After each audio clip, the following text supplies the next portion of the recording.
Hello students. So now we are discussing about the JDBC and हम लोगों ने अभी तक insert, search and update ये देख चुका है. So now the one more command is left, that is delete. So if we want to delete any record from database, so how can we do it? तो उसके लिए क्या है कि यहाँ पे अब हमको एक और बटन लेना पड़ेगा. Now within this screen only we are going to do all the operations. So यहाँ पर अब हम एक नया बटन लेते हैं जिसको कि डिलीट के लिए रखेंगे. दैट मीन्स कि सर्च कर रहे हैं एंड सर्च करके अगर कोई रिकॉर्ड मुझे डिलीट करना है तो हम डिलीट भी कर सके. सो डिलीट के लिए ये बटन एंड डिलीट के लिए भी वेयर क्लाउज के साथ ही काम करेंगे, क्योंकि अगर हम डिलीट कर रहे हैं किसी एक पर्टिकुलर रिकॉर्ड को डिलीट करेंगे तो डिलीट करने के लिए भी हमको क्या करना पड़ेगा कि सर्च कर ले एंड सर्च करने के बाद अपडेट हो या डिलीट हो तो ये दोनों इस स्क्रीन पे फिट हो रहा है. तो डेफिनेटली सर्च करके जो रिकॉर्ड आएगा उसको मुझे डिलीट करना है. दैट मीन्स कि डिलीट बटन पे मुझे सिर्फ डिलीट का ऑपरेशन परफॉर्म करना है. तो डिलीट ऑपरेशन भी बेसिकली एक ऐसा ऑपरेशन है जो कि पैरामीटराइज्ड क्वेरी के साथ ही होगा. तो पैरामीटराइज्ड क्वेरी के लिए अब हम लोग को बहुत अच्छे से पता चल चुका है कि पैरामीटराइज्ड क्वेरी कैसे लिखना है एंड इसको फिर जो भी इसके पैरामीटर्स हैं उसको कैसे बाइंड करना है. So we have to concentrate on this SQL syntax. SQL syntax delete का क्या होता है? Delete from table name, that is user, and definitely where clause and where UID equals to question mark. यहाँ पे मुझे एक question mark लगाना होगा and this question mark value, so set string, we have to bind this question mark, that is 1 obviously, and then one question mark will be replaced with the UID text box. तो UID text box मेरा जो है ये है JTextField 2. तो JTextField 2 से मुझे यहाँ पे क्या करना है, इसका value JText2 dot getText. So we have to take this value and after that only we have to execute that. So execute update, you have to fire, and if it is successfully, so we can give that message that successfully like this, and in the exception we have to put that exception message. तो ये सब तो अब बहुत अच्छे से clear है कि हमको एक्सेप्शन लगा के रखना चाहिए. अगर कुछ ऐसा गड़बड़ है तो वो एक्सेप्शन में दिख जाएगा रन टाइम पे. तो अब इसको रन करा सकते हैं. So this is very simple coding for your delete operation. Basically delete का स्क्वेल लिखना है, पैरामीटर पास करना है, जो भी मेरा यूआईडी का वैल्यू है वो वैल्यू डिलीट हो जाएगा. सो बेसिकली हम लोग अभी रन कराकर इसको देख लेते हैं. तो पहले तो हम एक नया रिकॉर्ड ऐड कर लें इसमें ताकि आप कंफर्टेबल हो रिकॉर्ड को. चलिए हम पहले डिलीट ही कर लेते हैं, रिकॉर्ड बाद में ऐड करेंगे. So if we want to delete, suppose 2 को सर्च कर रहे हैं, रिकॉर्ड 2 सर्च हो गया है and if we want to delete this record just press on delete and this will show the successfully deleted. So if you go to the database and refresh that database, see that record is deleted from your database. और आप front end में काम कर रहे हो तो front end में भी ये आपको दिख जाएगा जब नेक्स्ट टाइम आप ओपन करोगे. क्योंकि अभी तो ये ओपन था, तो नेक्स्ट टाइम ओपन करोगे तो आपको ये रिकॉर्ड डिलीटेड, मतलब वो अब सर्च नहीं होगा, नॉट रिकॉर्ड फाउंड वाला मैसेज आना स्टार्ट हो जाएगा. तो this is how that delete button will work. तो डिलीट बटन का कंसेप्ट आपको बिल्कुल अभी पूरा एक मेरा सीक्वेंस आपको क्लियर हो गया होगा कि हम लोग कैसे इंसर्ट करते हैं, कैसे सर्च करते हैं. सर्च के बाद अगर हमको किसी भी रिकॉर्ड के किसी भी वैल्यू को मॉडिफाई करना है तो कैसे मॉडिफाई करवाते हैं, एंड देन अगर डिलीट करवाना है तो कैसे डिलीट करते हैं. तो ये फिजिकल रिकॉर्ड डिलीशन है. मे बी आपको हर समय फिजिकल रिकॉर्ड डिलीशन नहीं चाहिए तो फिर उसके लिए अलग से लॉजिक चलता है. बट यहाँ पे हम फिजिकली रिकॉर्ड को डिलीट किए हैं, जो कि आपके हिसाब से आपको कैसे रखना है रिकॉर्ड को, फिजिकली डिलीट करना है या नहीं करना है. क्योंकि अभी जो मैंने कंसेप्ट बताया ये फिजिकली आपके रिकॉर्ड को डिलीट कर देगा, मतलब इसके बाद आप रिट्रीव नहीं कर पाओगे रिकॉर्ड. तो कंसेप्ट बहुत सारे होते हैं, जब आप रियल टाइम प्रोजेक्ट पे काम करोगे तो उस टाइम के अकॉर्डिंगली आपको प्रोजेक्ट जैसा है उस हिसाब से आपको काम करना पड़ेगा। Now if we are working on the Windows environment, because ये विंडोज इन्वायरमेंट का आपको पूरा कोड के अकॉर्डिंग हम लोग सीख रहे हैं, तो डेफिनेटली यहाँ पे नेक्स्ट एंड प्रीवियस बटन भी हम लोग रख सकते हैं with in the same form. तो अगर हम नेक्स्ट एंड प्रीवियस भी इंप्लीमेंट करना चाहते हैं तो नेक्स्ट एंड प्रीवियस कैसे इंप्लीमेंट कर सकते हैं? तो नेक्स्ट एंड प्रीवियस इंप्लीमेंट करने के लिए यहाँ पे दो बटन हम और लेंगे। ये हम नेक्स्ट रिकॉर्ड के लिए, और नेक्स्ट रिकॉर्ड के लिए आप एरो लगा सकते हो नेक्स्ट वाला इस टाइप से, एंड प्रीवियस रिकॉर्ड के लिए आप यहाँ पे ऐसे रख सकते हो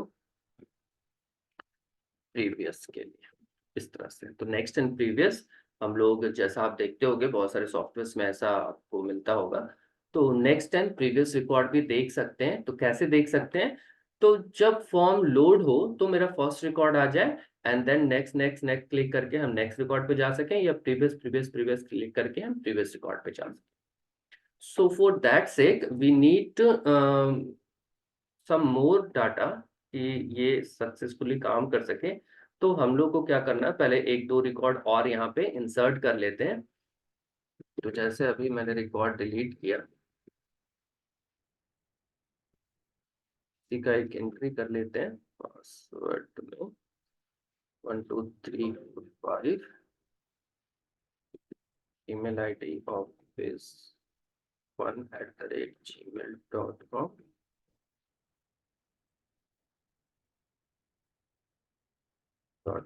and mobile like that, and submit. This record is created.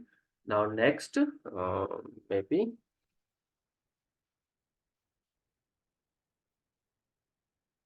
login ID office 2, password 1 2 3 4 5, email ID office2@gmail.com, mobile number.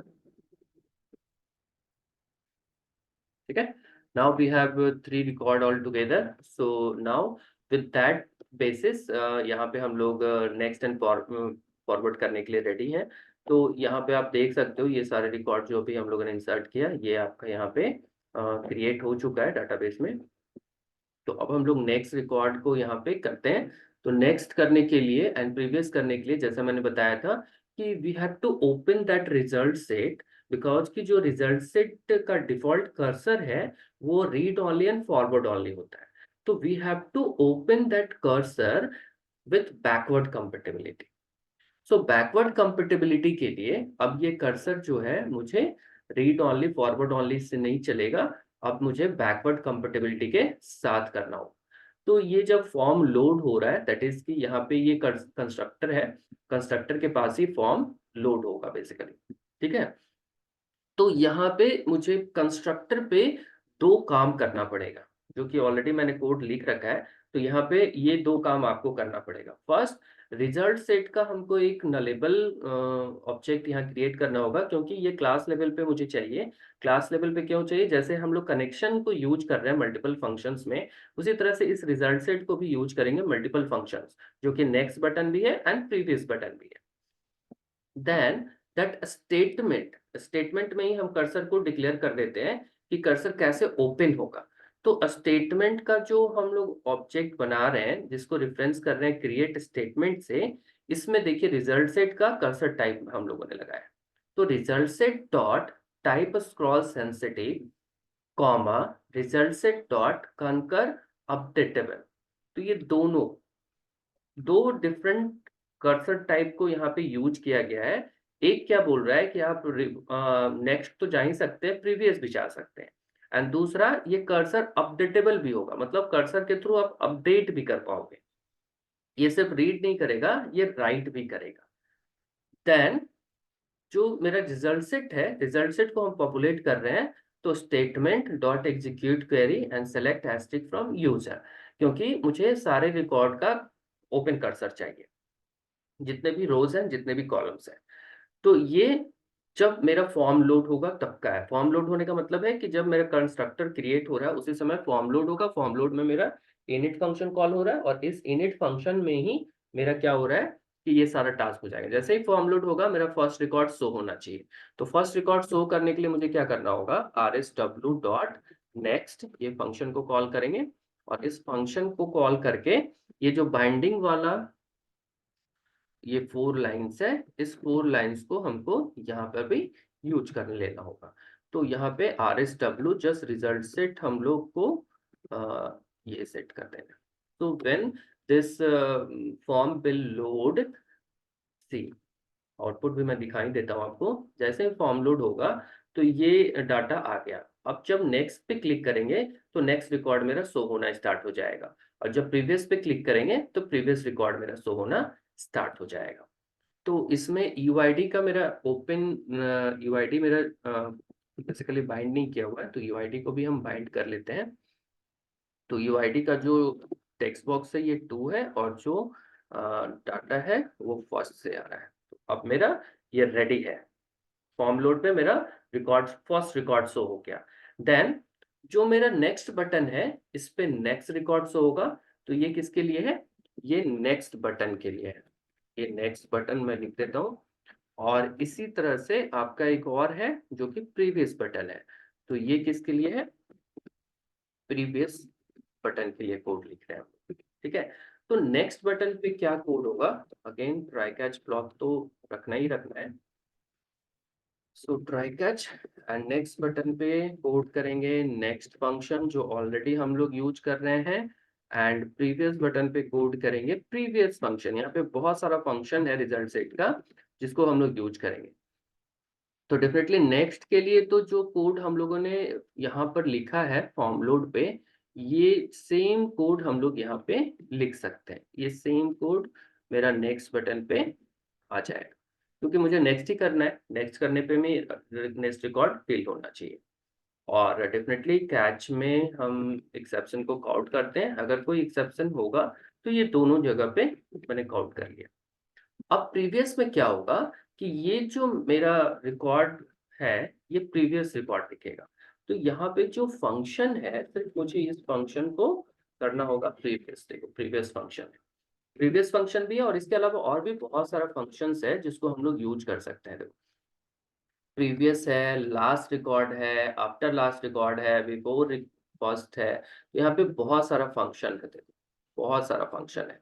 तो ये सारे फंक्शंस आप जैसे यूज करना चाहते हो वो कर सकते हो। तो अभी मुझे प्रीवियस रिकॉर्ड चाहिए तो प्रीवियस के लिए मैं यहाँ पे यूज कर रहा हूँ। यहाँ पे कुछ कुछ कांस्टेंट भी लगा सकते हैं, वैलिडेशंस भी लगा सकते हैं, रूल्स भी लगा सकते हैं क्योंकि आप जब इसको काम करोगे तो डेफिनेटली नेक्स्ट कहाँ तक जाएगा, प्रीवियस कहाँ तक जाएगा, लास्ट रिकॉर्ड कौन सा होगा, या किसी पर्टिकुलर रिकॉर्ड तक भी हम जा सकते हैं। आप अगर एक टेक्स्ट बॉक्स में ले लो कि रिकॉर्ड नंबर 10 पे जाना, क्योंकि बहुत सारा रिकॉर्ड रहेगा तो आप कैसे नेक्स्ट नेक्स्ट नेक्स्ट करके पहुंचोगे।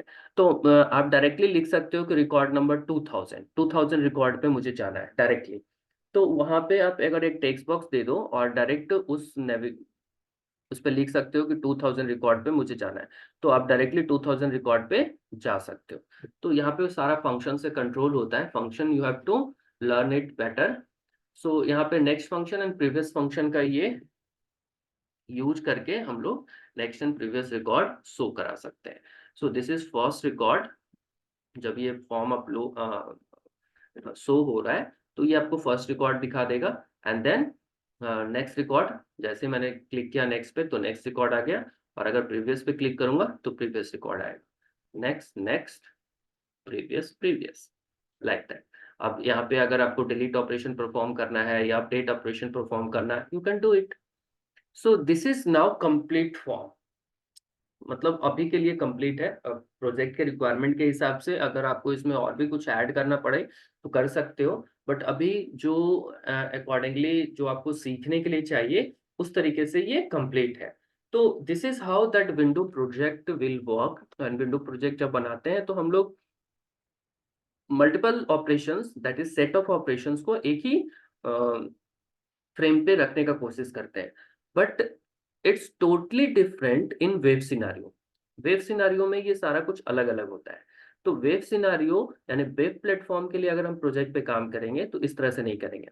लेकिन अगर हम विंडोज के लिए काम कर रहे हैं, विंडोज प्लेटफॉर्म पे काम कर रहे हैं, तो डेफिनेटली कुछ ऐसा काम करना पसंद करेंगे, क्योंकि मेरा बहुत ज़्यादा फॉर्म बनाने की ज़रूरत नहीं है। आपके डेस्कटॉप पे ही ये सारा एप्लीकेशंस रन करेगा, तो आपके पास मल्टीपल मैक्सिमम रिसोर्सेस हैं जिसको आप अवेल करोगे। तो ये पूरा CRUD ऑपरेशन है जो कि बेसिकली सीखना होता है, एंड आपको आई थिंक कि बहुत अच्छे से समझ में आ गया होगा। सो अगर आपको वीडियो पसंद आ रहा है, कंसेप्ट सही लग रहा है, तो आप लाइक करें, सब्सक्राइब करें। And thank you for subscribing my channel, those who already subscribe and watching my video and getting the concept, learning the concept. So thank you for your support.